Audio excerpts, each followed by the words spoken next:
రాను రాను రాజుగురం గాడిద కాదు కదా, కంచెర గాడిద అయిందట. అగో అట్లనే ఉన్నదల్లా ఈ జమానా. ఏమంట సోషల్ మీడియా వచ్చిందో ఇక చూడు కథ. జనాలు దినం ఏప్రిల్ ఫుల్ అయితేనే ఉన్నారు. నిజమేందో అబద్ధమేందో ఒరిజినల్ ఏందో డూప్లికేట్ ఏందో ఏం సమాజ్ కాకుండానే అవుతుంది.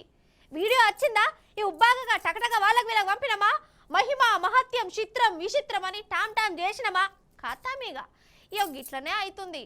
మొన్న జెండమందరం నాడు సోషల్ మీడియా జనాలు ఎట్లా ఏప్రిల్ ఫుల్ అయ్యారో చూడరు మీరు. డైరెక్ట్ ముచ్చట్లకే పోదాం.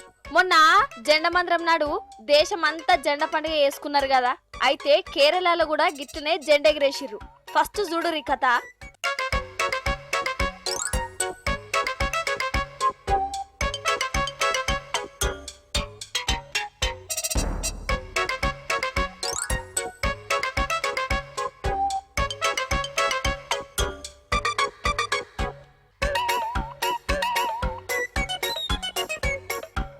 ఇదివరకే చూసుంటారు మీరు ఈ వీడియోను.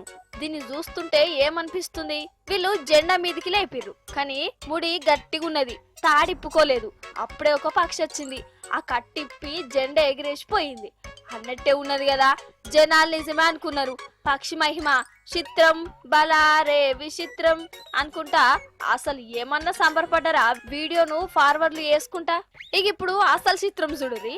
సేమ్ టు సేమ్ జాగా, సేమ్ టు సేమ్ జెండా, సేమ్ టు సేమ్ మనుషులు, కాకపోతే కెమెరా యాంగిలే అలాగా.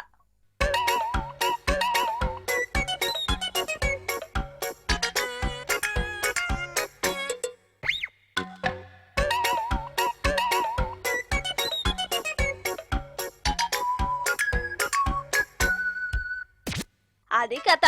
ఇక వివరంగా చెప్పవలసిన పని లేదు కదా మీకు, అయినా చెప్తా. ఇడ కరెక్ట్ జెండా ఎగరేస్తున్నప్పుడే కాకో కోకిలనో పావురమో ఏదో పక్షి అక్కడికి వచ్చింది, కొబ్బరి చెట్టు మీద ఆలింది. అంతలనే జెండా ఎగిరింది. కిందున్న జనాలు సప్పట్లు కొట్టిరు. ఆ సప్పుడుకు పక్షి ఎగిరిపోయింది. ఇది అసలు కథ. కానీ ఫస్ట్ వీడియోలో అట్లెందుకు కనబడ్డదంటే ఆ కెమెరా పెట్టిన యాంగిల్ వేరే అన్నట్టు.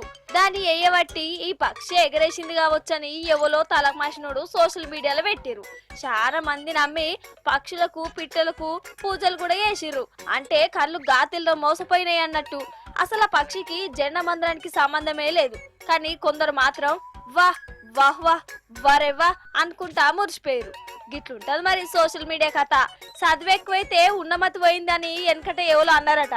చదువు ఎక్కువడు కాదు, సోషల్ మీడియా ఎక్కువైతుంటే జనాలు వెనక ముందు ఏం ఆలోచించకుండానే అవుతురు కదా.